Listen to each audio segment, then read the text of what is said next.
On today's episode, the Chicago Blackhawks released their national TV schedule yesterday and will have 9 games on either TNT or ESPN this season, which is certainly something for all you Blackhawks fans to bookmark. I'll also get into Kirby Dach, Hawks' former first-round pick, signing a contract extension with the Montreal Canadiens. And then to wrap things up, I will unveil who comes in at number 5 on my top 10 prospects list. All that and plenty more right here on Locked On Blackhawks.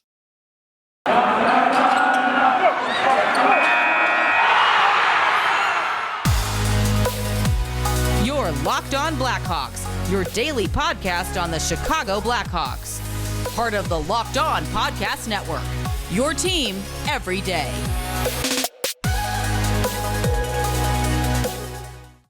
Welcome to the Locked On Blackhawks podcast, your daily podcast on the Chicago Blackhawks. Today is Thursday, September 8th. I'm your host, Jack Bushman. You can find me out on Twitter at JackBushman2, or you can also go and check out my Strictly Blackhawks account at Talkin' Hockey for all the latest Blackhawks news and updates. And if you're listening to the audio version of today's episode and you like what you're hearing, then please be sure to go and show some support first by following the podcast, which will only take a quick couple of seconds. Literally, just a quick click of the button will be helping me out tremendously. Be sure to also go and rate the show with 5 stars if you like what you're hearing today as well. And if you're tuning in through Apple Podcasts or through Spotify, then feel free to go and leave me a review as well. And the best part about it all is that it's 100% for free wherever you may be listening to your podcasts, whether that's through Apple Podcasts, Odyssey, Spotify, etc. It's all 100% for free. And if you go and follow the show right now, then you'll be able to get the latest episode as soon as it comes out each day. And if you're not already watching the video version of today's episode, then what are you doing? Be sure to go and check out Locked On Blackhawks on YouTube, because every episode moving forward, folks, is going to have a video uploaded to YouTube as well.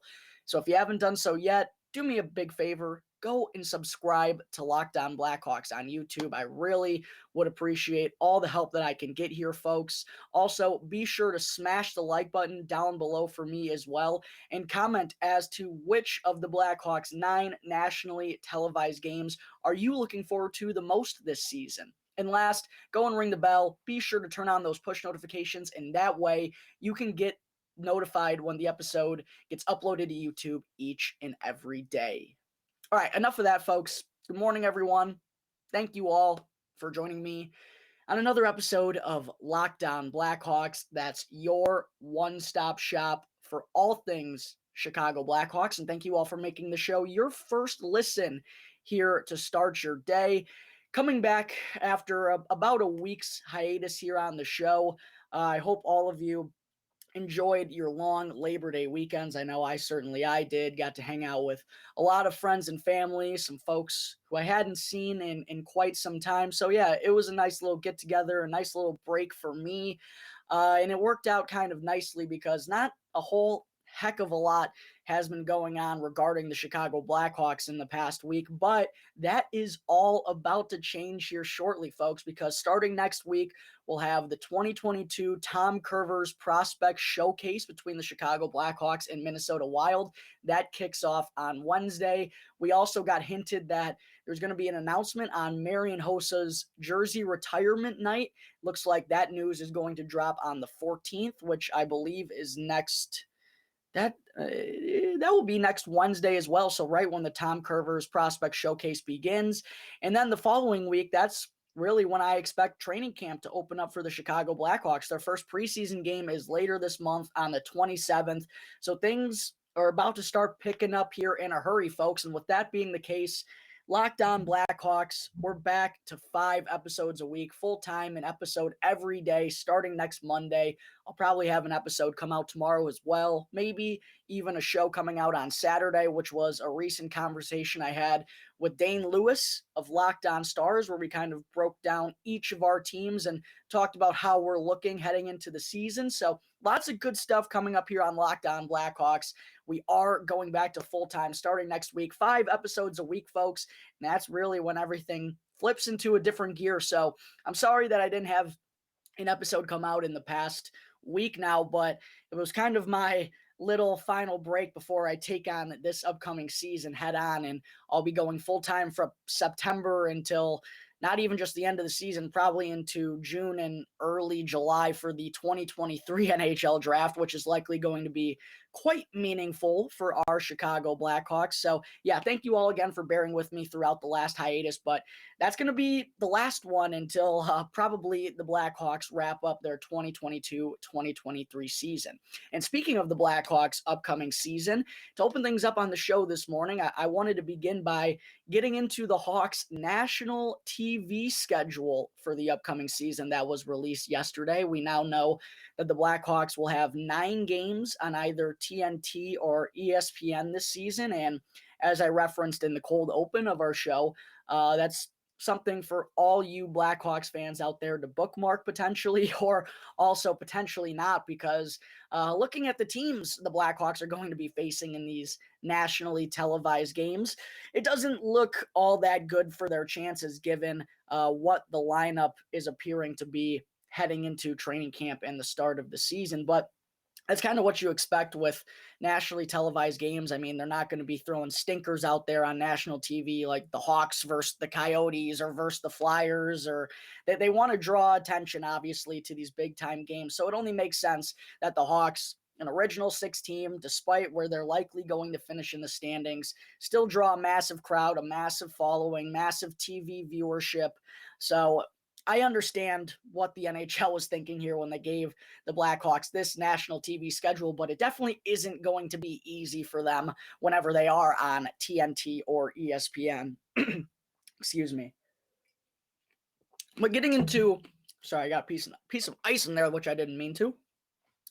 But getting into the 9 games the Blackhawks are going to have on national TV this season, the first one comes on opening night once again against the Colorado Avalanche. And I jokingly tweeted out that when this was announced that, oh, great, the Blackhawks get embarrassed on national TV against the Colorado Avalanche to open up the season once again. If you all remember correctly, that was the situation the Blackhawks found themselves in to begin last season.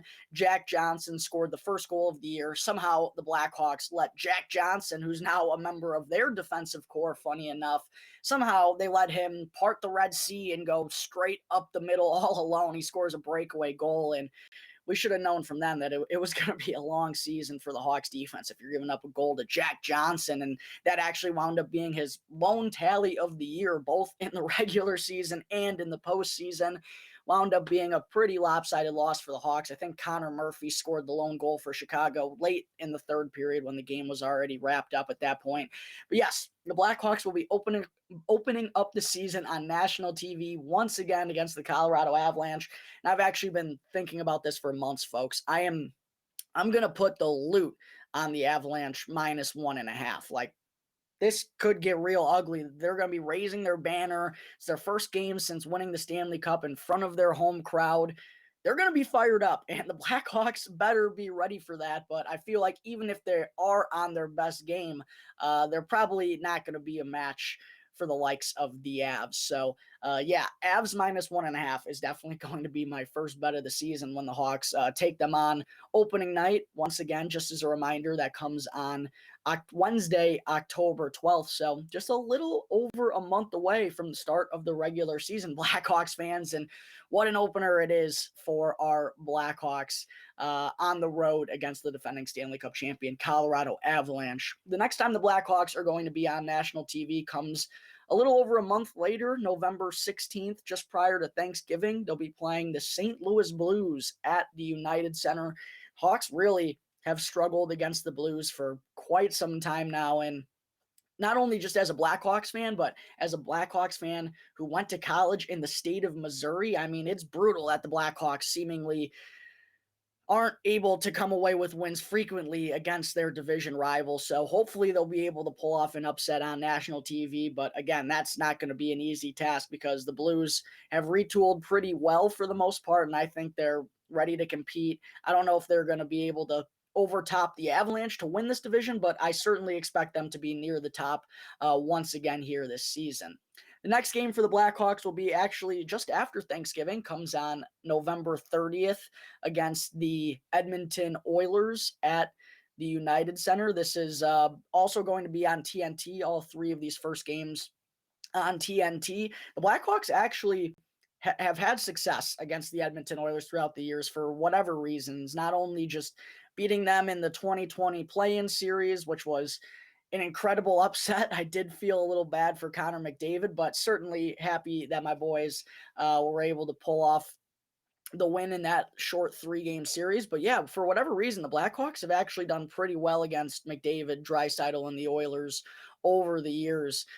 So that should be a fun one as well. Coming at the UC, hopefully the Blackhawks will be able to continue on that path and be able to pick up a dub against Edmonton.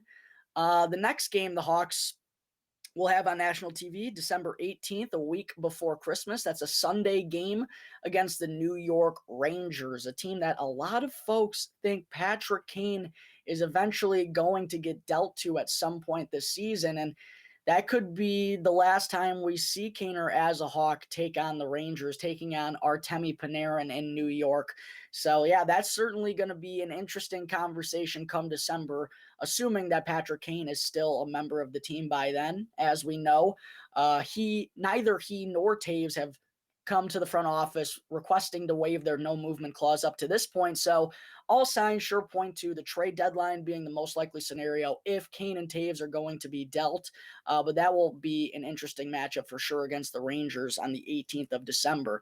Then the Blackhawks actually go on like a 2-month hiatus from being on national TV, and they finish up the year in the final 2 months having 5 nationally televised games. And the first thing that came to my mind was, are you sure, NHL? Because while Patrick Kane and Jonathan Taves, like I mentioned, are likely to still be part of the Blackhawks roster in the first half of the season, as that trade deadline approaches, that probably will be the end of their tenure, as sad as it is for me to say. So I don't really understand the Blackhawks getting this many nationally televised games later on in the year when the team is bound to be a disaster at that point, and probably just letting a lot of young players get their feet wet in the NHL. The playoffs will likely be well out of reach at that point.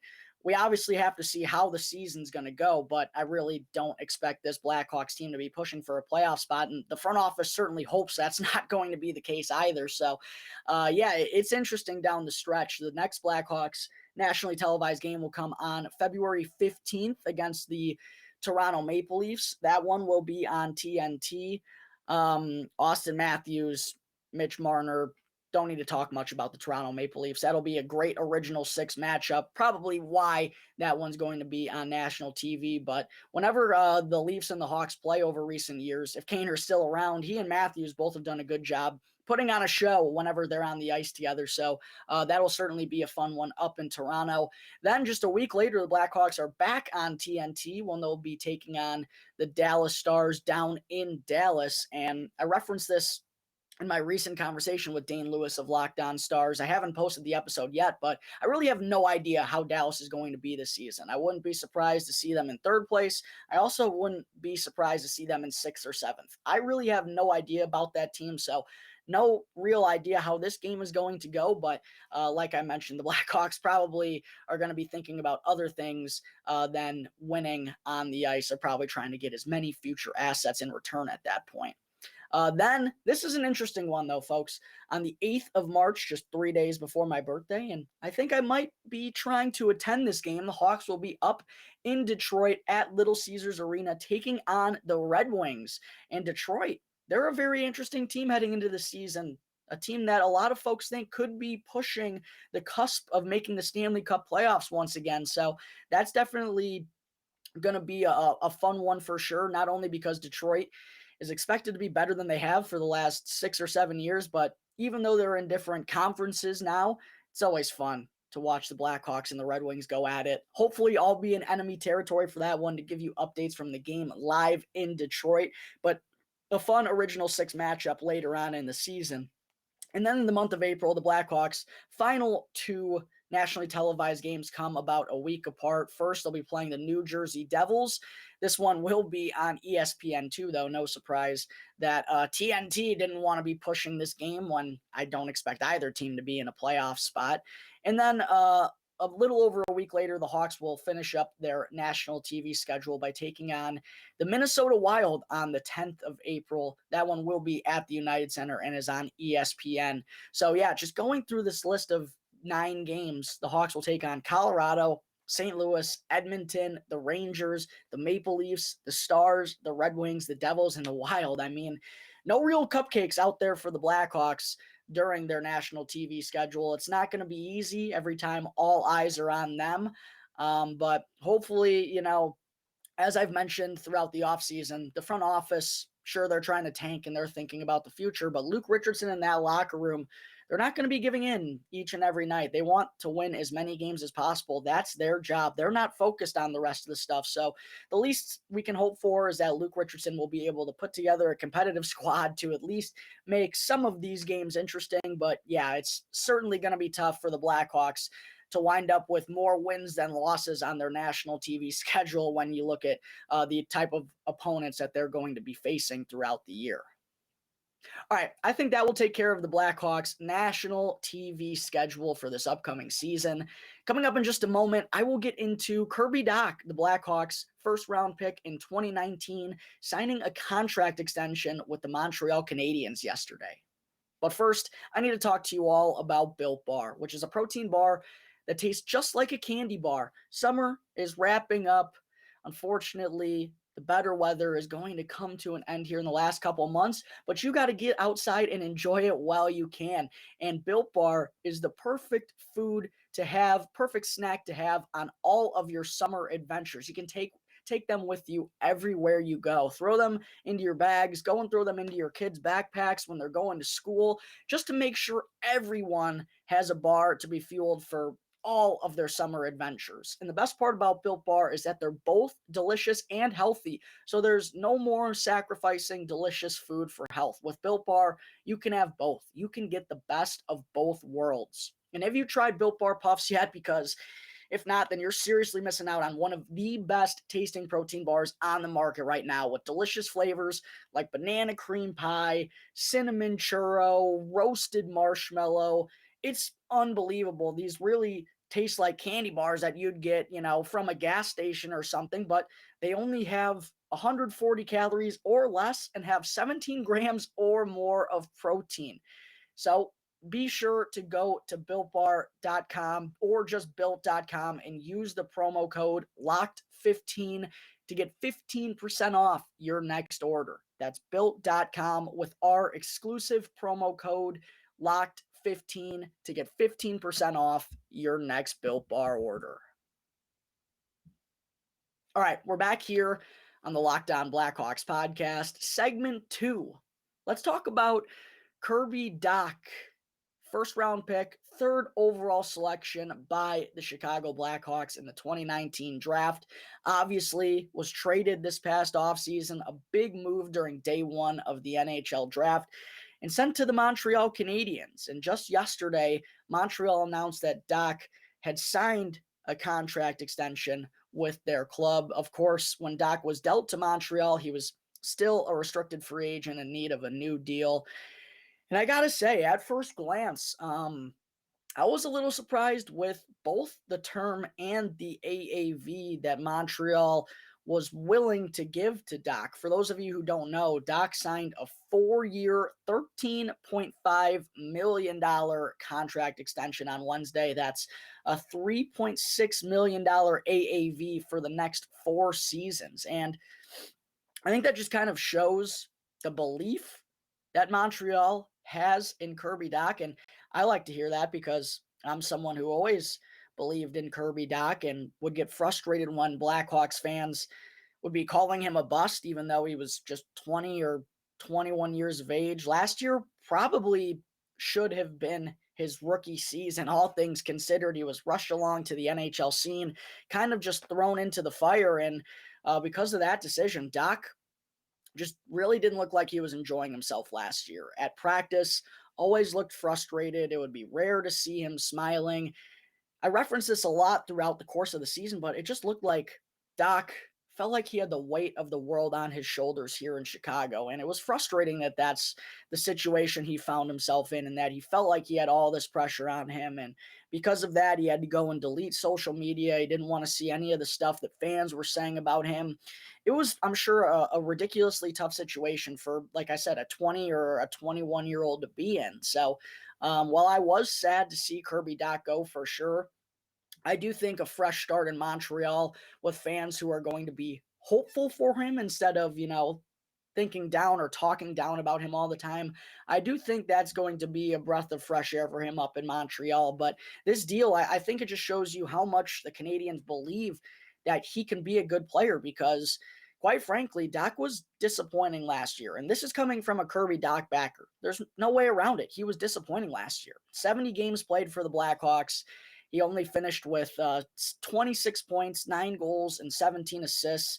And just the offense overall, I mean, it's impossible not to have concerns about his offensive ceiling, because, there are flashes where he's able to make a move and will show you a glimpse, but he just wasn't able to do it whatsoever on a consistent basis. And I think the most frustrating part about it is going back to 2020 when he was a rookie in that playoff bubble, he was dominant against the Edmonton Oilers. And even when the Blackhawks lost in 5 games to the Vegas Golden Knights, he was arguably their best player in that series. And then to kind of regress ever since that wrist injury, man, that probably played into it as well. But it was just, there were few and far between moments where Kirby Dach showed that type of upside again. And, the Blackhawks, I'm sure they had their concerns. There are rumors out there that his inability to win faceoffs and play the center position was something that really gave them troubles.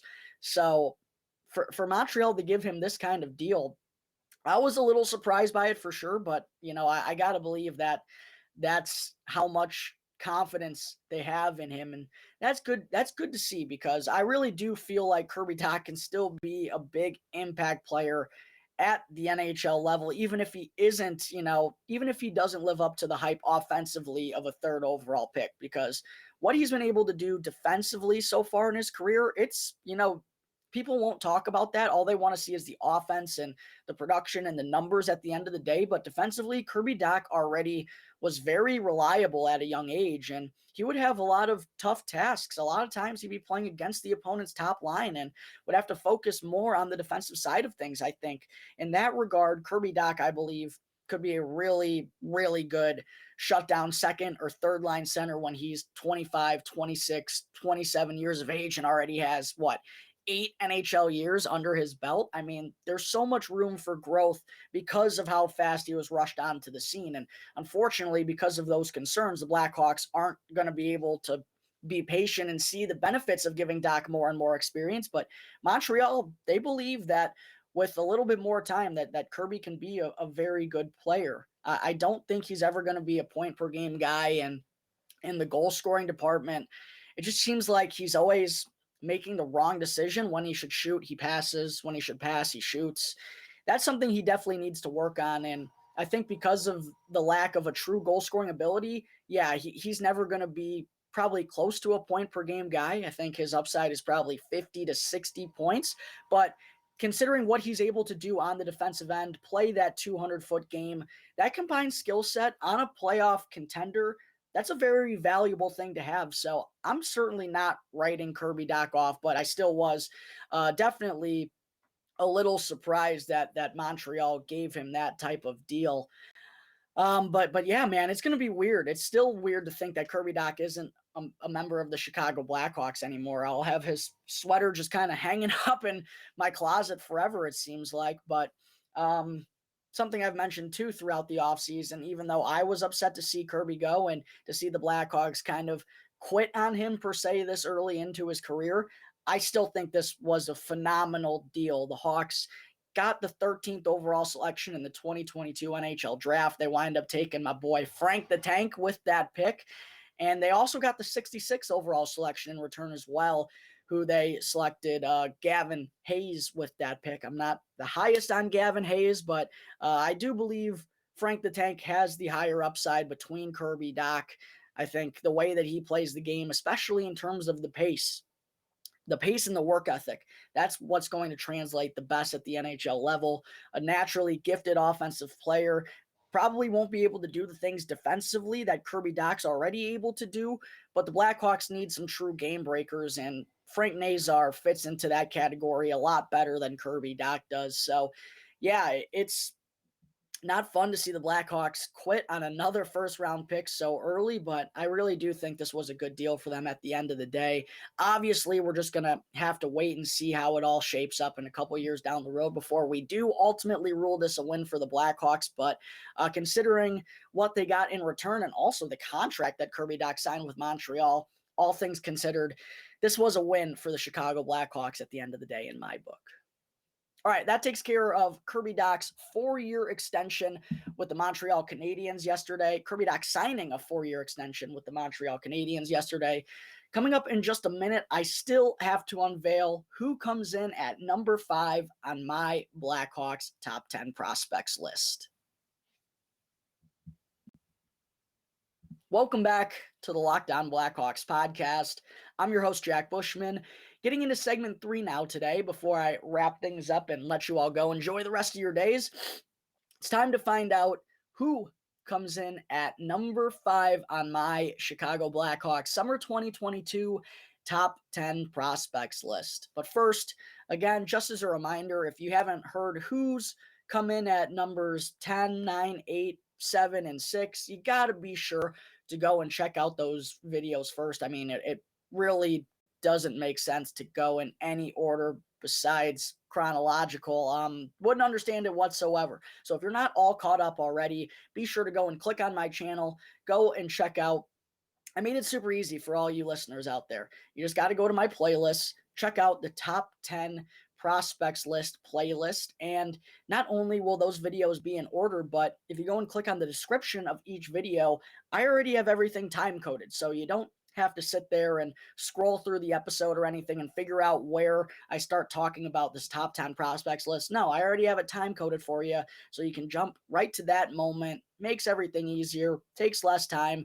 It'll probably take 20-25 minutes to get all caught up through everything. If you just got to watch 1 or 2 videos, 5 or 10 minutes. These aren't too long of segments, so be sure to go and get all caught up if you haven't done so yet. Again, it really doesn't make sense to listen to number 10 and then number 7 and then number 5. No, you want to go hear who I have in order. So again, if you haven't done that, go click on the channel, hit the top 10 prospects list playlist.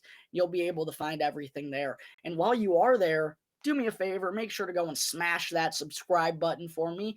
Each one helps me out tremendously, really does help me out more than you know. So I would appreciate all the help that I can get, folks. If you haven't subscribed to the channel already, be sure to take the 2 seconds that it takes in order to do so. All right, getting into number 5 on my Blackhawks 2022 top 10 prospects list. Coming in at number 5 is none other than 6'6" defenseman Alex Vlasic, who completed his junior season with Boston University last year and then immediately stepped onto the scene with the Blackhawks in the final month or so. And I was really, really pleased with what I saw out of Alex Vlasic. And a lot of us Blackhawks fans, after he was called up, after he inked his entry-level deal following the conclusion of his junior season, Derek King and the coaching staff were really reluctant to give him an opportunity. And in fact, at one point, Derek King even blatantly said he isn't ready. And this was after Vlasic signed his deal. He was practicing with the team, but was healthy scratched 7 times in 8 games. Derek King really didn't give him an opportunity, even though he came and inked his ELC. And at that point in the season, the Blackhawks really weren't playing for anything. So a lot of us fans were like, play Alex Vlasic. And I think the coaching staff was concerned that Vlasic was going to be in over his head and wouldn't be able to handle the NHL speed and all that stuff. But at the same point, what I was saying was, there's no better way to learn than kind of being thrown into the fire. If Alex Vlasic stinks, just chalk it up as him being a 20-year-old who came straight out of college, really didn't have any time to mold or adapt or gain some chemistry with the team, I really don't think it would be that detrimental for Vlasic if he were to struggle right out of the gate. Like, he would know he's right out of college and probably would be a little in over his head himself. He would probably be aware of that circumstance. So I never really understood the reluctancy to play Alex Vlasic right out of the gate. But once Coach Derek King finally gave him an opportunity, Vlasic, along with Alec Regula, both those guys really ran with it towards the end of the season. And I think both of them left a lasting impression on a lot of Blackhawks fans' minds. And Vlasic was just sturdy, man. He made all the plays that he needed to for the most part. Like Regula as well, sure, there were some games in there where he certainly looked like he wasn't ready and just had some blunders. There's one game against the San Jose Sharks, I remember, where both he and Regula were not very good. But Vlasic was able to bounce back well, and he plays to his strengths very often. He's not a great skating defenseman, but he can move well for being 6'6". He uses his size and that super long reach of his to his advantage. A good first pass, maybe not a ton of offensive upside there, which is why some folks have Vlasic a little lower in their top 10 prospects list. But what he's able to provide already, a sturdy, stay-at-home, he's going to be a defensive defenseman when he becomes a full-time player in the NHL, like we all hope he's going to be. There's no question about it. Defense is always going to be the name of his game. There's not a whole lot of offensive upside there, but I feel like the floor with Vlasic is already higher than a lot of prospects the Blackhawks have, even as many as they have on the defensive side. I have him above a lot of them because I feel like his floor is higher than theirs. Like, I feel like Vlasic, with what he's able to do, is going to be at worst a third pairing defenseman for the Blackhawks one day down the road. And you could tell as he got more and more comfortable with this team, he started getting better and better and better. And same with Regula. It's kind of funny how both their circumstances tied together here, because as he got more and more comfortable and started playing more and more games, Vlasic started receiving more and more ice time. In fact, the last 2 games that he played in for the Blackhawks last year, he was over 20 minutes a game. So I think that's telling as to how Vlasic was able to progress very quickly. And it was kind of like I'm not trying to say I know more than Derek King, but it was kind of like a aha moment. Like, I told you, give Alex Vlasic this opportunity. And look what happened. Now, a ton of us Blackhawks fans are super excited about his potential moving forward. And they didn't give him that opportunity, we'd still be having a decent sized question mark next to Alex Vlasic's name. Oh, can he play at the NHL speed and at the NHL level with that size? Can he move well enough? He showed us that he's able to. And at such a young age, there's plenty that he's going to be able to work on for years and years to come to kind of round everything out. So, yeah, I'm super stoked about Alex Vlasic. I get why some folks may have him behind a few other defensemen in the system because, again, he's never going to be a valuable offensive threat. He's never going to be a power play guy or anything like that.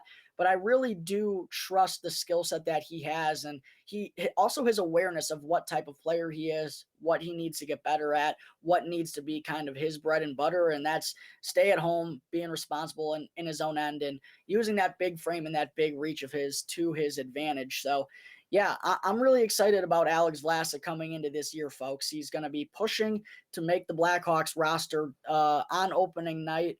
Someone who's kind of right on the bubble, but if he leaves a lasting impression, it's going to be hard for the Blackhawks coaching staff to cut him. And I know he was by far the most experienced player at Blackhawks prospect development camp, but it was also clear that he was a step or two ahead of basically everyone there. The way that he was able to recognize plays, his cuts, also his poise with the puck on his stick, wasn't rushing into a pass. Good patience, making the passes when they're available, faking, making a move to open up lanes. I was really impressed with everything I saw out of Alex Vlasic at prospect development camp, and I'm ready to see him take that next step this season. And if all things go well when training camp opens up here in just a few weeks, it wouldn't be the craziest thing in the world to see Alex Vlasic making the Blackhawks opening night roster and finding himself in the lineup against the Colorado Avalanche on opening night. All right, folks, I think that is going to wrap up Thursday, September 8th episode of Locked On Blackhawks. Thank you all again for tuning into the show, and be sure to go and follow Locked On Blackhawks right now, wherever you get your podcasts, and go and subscribe to Locked On Blackhawks on YouTube, and you'll be able to get the latest episode as soon as it comes out each day. And after the show, be sure to go and check out the Locked On NHL podcast for all the latest news and updates throughout the NHL offseason. It's free and available on all platforms, so be sure to go and check out Locked On NHL right now, wherever you get your podcasts. Once again, thank you all for tuning into today's episode. I'm your host, Jack Bushman. You can find me out on Twitter at JackBushman2, or you could also go and check out my Strictly Blackhawks account at Talkin' Hockey for all the latest Blackhawks news and updates. And for any questions at all regarding anything related to the show or to the Blackhawks, feel free to email lockedonblackhawks@gmail.com. It's all one word, or you can also hit me up on any one of my Twitter accounts. So until tomorrow's episode, thank you all again for tuning into the Locked On Blackhawks podcast, part of the Locked On Podcast Network, your team every day.